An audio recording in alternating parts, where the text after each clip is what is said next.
Mudar de assunto. Vamos falar de outro assunto. A minha convidada é pedopsiquiatra, é a doutora Ruth Teiga, e está connosco para nos falar de autismo e síndrome de Asperger. É assim, não é? Muito boa tarde. Olá, boa tarde. Boa tarde. Para muitas pessoas, isto porque também recentemente é o Dia Internacional da Oração pelo Autismo e Síndrome de Asperger. Isto para muitas pessoas é ouvir falar de uma coisa e de outra é exatamente a mesma coisa. Não, é assim, é exatamente neste momento... Para quem tem desconhecimento, Asperger e autismo é a mesma coisa e não é assim? É assim, neste momento, segundo uma classificação de doenças mentais, em 2013, a nomenclatura efetivamente é a perturbação do espectro de autismo. Embora a classificação internacional de doenças ainda mantenha a nomenclatura autismo e síndrome de Asperger. Portanto, sendo uma perturbação única, a única coisa que as distingue efetivamente é a severidade dos sintomas. É verdade. Sim, isto porque há vários graus de autismo e se o pusermos assim dentro então do mesmo saco ou dentro do mesmo leque de sintomas, podemos dizer que a Asperger é mais suave. Digamos que são de alto funcionamento, ou seja, não há alterações, não há o mesmo comprometimento cognitivo, normalmente não há comprometimento cognitivo. Em termos de linguagem, em termos sociais, continuamos a ter algumas dificuldades. Portanto, temos dificuldades na comunicação, temos dificuldades na interação social, mas não temos outras dificuldades que normalmente o autismo clássico, o autismo severo tem. O autismo severo pode ter, ou tem na maior parte dos casos, limitações muito sérias. Uma criança com Asperger pode ter a vida profissional pode sorrir, a vida pessoal também, quer dizer, pode não ter limitações, pode não ter uma bandeira sempre atrás dela a mostrar as dificuldades neurocognitivas, não sei, comportamentais, que terá, não é assim? Sabe que é curioso porque mesmo os autismos severos, eles também não trazem uma bandeira, também não trazem um rótulo que diz que eles são autistas. São crianças perfeitamente normais do ponto de vista externo. Crianças, isto se tiverem acompanhamento. Crianças, não, são crianças perfeitamente, em termos de em termos externos, são crianças normais, não têm deficiência que diga, ok, estas crianças ou estes adolescentes... Porque é uma perturbação neurocomportamental, não é algo físico. Exatamente. Só que em termos comportamentais têm muitas dificuldades. Mas estamos sempre a falar a partir de um pressuposto, que estas crianças, que supostamente é na altura em que se faz o diagnóstico, ou deverá ser na altura em que se faz diagnóstico na fase da infância, têm de ter acompanhamento. São crianças que dependem de acompanhamento especializado, ou não? É muito importante fazer, vamos lá ver, são perturbações neurodesenvolvimentais. Isto significa que há alterações precoces do desenvolvimento cerebral. São de início precoce, ou seja, entre os 0 e os 3 anos já é possível ver sinais, portanto, alertas vermelhos de que alguma coisa não está a correr bem. É até possível, em algumas situações, fazer mesmo o diagnóstico, embora o diagnóstico seja mais tardio, porque também há uma procura tardia dos técnicos, uma orientação. Agora, sem dúvida, detecção precoce, intervenção precoce, melhor prognóstico, sem dúvida. Quem dá esse alerta vermelho tem de partir dos pais. Não, pode partir dos pais. Não se esqueça que na sociedade atual as crianças entram nas creches muito cedo, portanto as próprias educadoras também podem dar um alerta, o próprio médico assistente que segue as crianças de uma forma regular também conseguem perceber que há algumas dificuldades que eles estão a ter e que não deveriam ter naquela fase do desenvolvimento. Dificuldades que é de comunicação, de toque, de relação? Depende da idade. Por exemplo, entre os 0 e os 12 anos são crianças que... 0 e 12, portanto, vamos falar de 6 e 12, porque 0 e 6 é muito complicado. Anos? 12 anos? Não. 12 meses. Não, 6, 12 meses são crianças que não gesticulam, são crianças que não sorriem, são crianças que não têm expressão facial, são crianças que lhe dão um objeto para a mão e normalmente se vir uma criança dá um objeto para a mão, só que ela estabelece contacto consigo, ou seja, olha para o objeto, olha para si e de repente o objeto não é importante e vai buscar outro objeto e volta outra vez a olhar para si. Isto não acontece nas crianças que têm estas dificuldades, o que não significa que vamos lá ver, há crianças que têm isto que eu lhes estou a dizer e não significa que vão ter uma perturbação autista ou uma perturbação do espectro do autismo, mas representa que há ali alguma dificuldade que é importante vigiar, monitorizar e até, quem sabe, depois orientar. Mas será sempre um diagnóstico complexo de fazer? Será sempre um assunto muito sensível? não é um exame que diz o seu filho é autista, o seu filho é ASPI, não é como chamam? Exatamente. Ou não. Às vezes é uma luta grande, é uma pressão enorme para os pais, educadores, para os avós, para quem está à volta, para perceber que algo não está bem. Eu acho que até quando se é mãe do primeiro filho, às vezes até se pode achar que a criança é perfeitamente normal, não brinca, ou não é tão sorridente, ou não olha nos olhos, ou não gosta que lhe toquem. É preciso haver, assim, uma hipersensibilidade de alguém que está à volta para fazer o diagnóstico? Eu acho que primeiro é importante dizer que é multifatorial, portanto, a etiologia é multifatorial, sendo que os fatores mais importantes neste momento, e a literatura aquilo que diz, são fatores neurobiológicos, são fundamentais para a patogênese, que explicam as patogêneses destas patologias. Não há nenhum marcador biológico e mesmo estes sinais, estes alertas vermelhos, não são significado, per si, não são sinais patognomónicos destas perturbações. Agora, se me diz assim, os pais são muito sensíveis com os filhos. Neste momento há uma, se calhar anteriormente não, aqui há uns anos não, ou aqui há 50 anos não, Sim. mas neste momento os pais têm uma preocupação, a maior parte dos pais tem uma preocupação com os filhos e com a saúde mental dos filhos e, portanto, têm uma hipersensibilidade. Eles são os principais documentadores daquilo que o filho apresenta. E sim, eles ficam aflitos e sim, eles procuram imensos técnicos muito cedo, só que alguns pais procuram muito cedo, mas é sempre dito, ok, calma, esperem, porque pode ser que, vamos lá ver, cada criança se desenvolve ao seu ritmo. Claro. Uma criança não é igual à outra. E dão saltos de crescimento e desenvolvimento. Exato. Dizer, não há um dia específico ou uma semana de nem um mês desenvolvimento. específico. Nem um mês específico. E, Claro. portanto, obviamente, dizem, não, calma, vamos esperar, vamos ver se, entretanto, isto aqui corrige. Mas isso pode levar muitas vezes a diagnóstico tardio. Eu, como lhe estava a dizer antes do programa começar, ontem, ao fazer a minha pesquisa, falei com uma pessoa que me é próxima, que tem uma menina com síndrome de Asperger, tem 3 anos, feitos há pouco tempo, e que me dizia: os diagnósticos são demasiado tardios. Eu já tinha percebido que havia algo de mal com a filha, ela dizia-me isto, há muito tempo. Mas depois procura ajuda e é sempre dito: tem de esperar, a criança pode desenvolver mais tarde, a fala, o toque, isso pode não ser nada. E, portanto, às vezes este tipo de não sensibilidade de quem está do outro lado, ou do profissional a que a pessoa recorre no desespero, não é?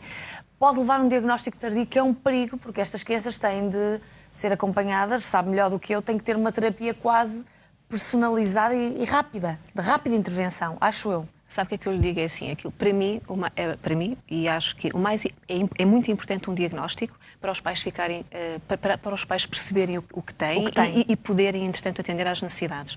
Mas mais importante do que um diagnóstico é as dificuldades que aquela criança específica apresenta e que intervenções é que eu posso dar àquelas dificuldades específicas. Portanto, eu mesmo não tendo um diagnóstico, eu posso fazer as intervenções. Ou seja, eu tenho um atraso na linguagem, eu oriento para a terapia da fala, o que não significa que eu tenha um diagnóstico de perturbação da articulação da fala. Ou que tenha uma perturbação do espectro. Mas que outros especialistas podem ajudar, para além da fala? Terapia ocupacional. Muitas destas crianças, por exemplo, também têm algumas dificuldades na coordenação motora. É muito importante fazer também uma avaliação do desenvolvimento, ou seja, nós não podemos falar em não podem isolar só um destes fatores, não é? Exatamente. Há muita coisa que envolve a criança que tem de ser tida em conta pelos vários profissionais que a acompanham. Exatamente, sim. Mas é terapia ocupacional, psicologia, terapia da fala. Eventualmente é importante fazer o despiste se ela ouve bem, se ela vê bem, porque muitas das vezes, e aqui sim, às vezes digamos que ela está muito em cima da televisão, mas é porque ela gosta, portanto, e não damos muito valor a que se calhar ela não vê bem, ou então as crianças até se calhar conseguem ouvir, mas por exemplo, têm 40% de audição e só são detectadas mais tarde, e isto vai interferir na linguagem e vai interferir também na relação com os Estas coisas todas que nós estamos aqui a dizer não devem alarmar os pais, porque depois cada criança é uma criança, não é? Não há sinais patognomónicos. Portanto, tudo isto que eu estou a dizer fazem parte de inúmeras patologias, por isso é que é preciso um técnico, senão nós íamos a um robô, dizíamos eu tenho isto, e agora... E fazia o diagnóstico automático, não é verdade. Sim. Portanto, não é tão simplista assim, não é fácil. Muitas das vezes nós temos essa ideia, efetivamente, temos essa hipótese, mas preferimos que as crianças realmente comecem as intervenções, vermos a evolução e percebermos se realmente algumas crianças, se realmente é por aí. De qualquer forma, é sempre preciso compreender cada criança, porque um ASPI não é igual ao outro, uma pessoa com autismo também não é igual a outra com o mesmo síndrome de autismo, portanto, é preciso compreendê-los para atuar, para direcionar. É assim uma ajuda mais personalizada, é isso? Uma terapia mais personalizada? As intervenções, vamos lá ver, o tratamento, isto não tem cura, não é? Porque as perturbações do espectro do autismo não têm cura. Nós falamos em terapias, não há uma cura, não há um medicamento, cura, é uma coisa que se vai mas fazendo. há aqui uma tríade que nós não nos podemos esquecer. Portanto, as intervenções têm que ser personalizadas, individualizadas, contextualizadas e, acima de tudo, aquilo que é importante é nós vamos intervir para aumentar as competências que a criança, as competências máximas daquela criança, daquele jovem. Ele vai continuar a ter dificuldades ao longo da vida, mas estas dificuldades cada vez sejam menores, acima de tudo isso. Que futuro é que há para estas crianças, ou que nem precisamos falar do futuro, podemos falar mesmo do presente, que apoio há para estas crianças, para estes pais que estão sob uma pressão psicológica enorme, não é? Porque muitas vezes ou não têm dinheiro, não têm possibilidades financeiras, não têm tempo para estar em casa a explorar as crianças e tocar ali e ajudar a puxar por elas, não sei depois tudo o que as crianças precisam, mas o que é que o país reserva para estas crianças e para estes pais? Há apoios? Há apoios, cada vez, eu acho, vamos lá ver, há apoios, só que estas famílias acham, e eu compreendo, que estes apoios são sempre insuficientes, porque estas crianças têm que ser estimuladas, muito estimuladas. E, obviamente, que, imagina, o Estado dá uma vez por semana a terapia da fala. Obviamente que nós dizemos que é preciso 2 ou 3, mas estas 2 ou 3, o resto já é a família que vai ter que suportar.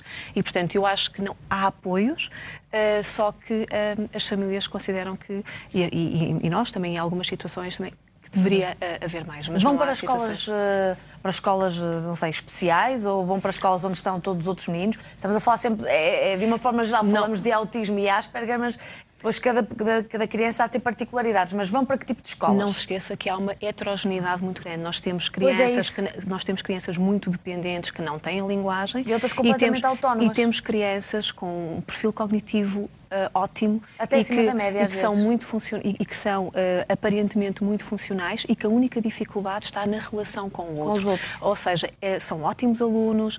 Como lhe digo, alguns têm capacidades acima da média, de concentração, de memorização. Só que, entretanto, têm interesses restritos e, portanto, têm ótimas competências em algumas áreas, mas não têm noutras que têm que ser estimuladas.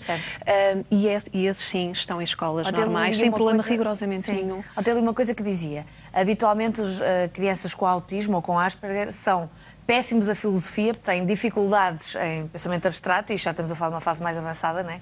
Na infância, e ótimos a matemática, porque é tudo muito metódico, exige muita concentração. Isto não deverá generalizar. Não se pode generalizar. Exatamente. Não se pode generalizar porque cada um até pode não ter para a matemática e pode ter para a ciência, até pode, depende daquilo que eles realmente, do interesse que aquele jovem tem. Agora, sim, há escolas que têm unidades de autismo, onde estas crianças estão incorporadas e que têm muito mais apoios e têm uma estrutura própria para eles. Agora, não são todas as escolas que têm estas unidades de autismo. À partida, todos os distritos têm algumas escolas. Agora, se conseguem suportar todos os meninos que precisam, pronto, isso já é outra questão. Pois, talvez não. No futuro, agora sim falamos do futuro, a sociedade está preparada para os profissionalizar, para terem estes jovens com um diagnóstico, vamos imaginar, desde os 3, 4 anos de autismo ou de Asperger, a trabalhar, a fazer uma profissão como outra qualquer, ou há sempre algumas condicionantes? Nós não nos podemos esquecer, e volto outra vez a repetir, porque é realmente muito importante dizer isto.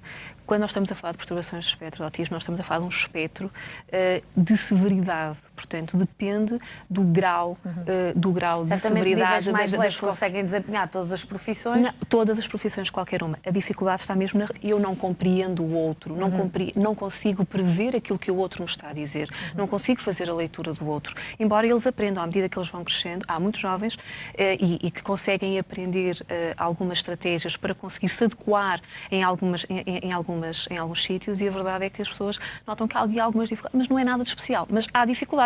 Eles é que, entretanto, conseguem dar a volta porque foram ensinados a isso.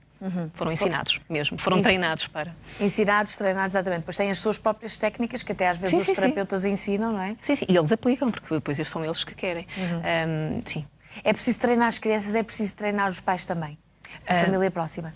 Ou a terapia é sempre individualizada com o doente, com a pessoa? O melhor psicoterapeuta é o pai e a mãe. Portanto, eu também acho. Eu estava com medo de dizer isso, mas ainda bem que disse. Não, o melhor concordou. Claro que os pais não são terapeutas, mas os pais têm que aplicar as estratégias, algumas estratégias que lhes vão sendo ensinadas pelo terapeuta da fala, pelo terapeuta ocupacional, pelo psicólogo, até algumas estratégias que são também por nós, técnicos de saúde, médicos, e os pais, entretanto, continuarem no dia-a-dia a aplicarem estas metodologias, sim.